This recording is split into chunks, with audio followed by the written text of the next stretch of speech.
দৰাজান গাঁৱত আমাৰ অখিল ভাৰতীয় নেৱাৰ সন্মিলনৰ সমিতিৰ আজি শাখা সমিতি গঠন হৈছে।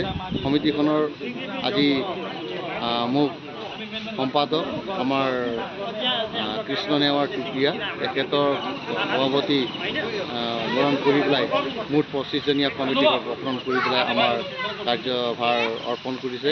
সেয়ে আমি অনাগত দিনবোৰত অখিল ভাৰতীয় নেৱাৰ সংগঠনৰ হৈ কাম কৰিম বুলি আমি প্ৰতিশ্ৰুতিবদ্ধ হৈ পেলাই আমি আজি আগবাঢ়িছোঁ। আজি এই তাৰাজান শোণিতপুৰ অঞ্চলত আমাৰ এই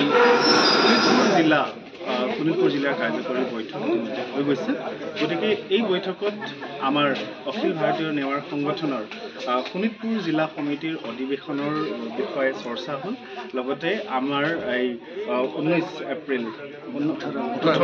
এপ্ৰিলত আমাৰ এই বেল বিবাহ অনুষ্ঠান, লগতে আপোনাৰ এই বৰ্তবন্ধ অনুষ্ঠান আৰু আমাৰ জিলা অধিৱেশন কৰাৰ আমি সিদ্ধান্ত লৈছোঁ।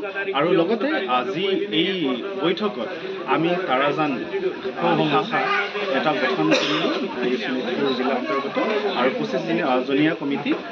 ইয়াত আপোনাৰ আমাৰ সভাপতি শাখা সমিতিৰ কৃষ্ণ নেৱাৰ আৰু লগতে সম্পাদক ৰাজেন নেৱাৰক আমি নিৰ্বাচিত কৰিছোঁ।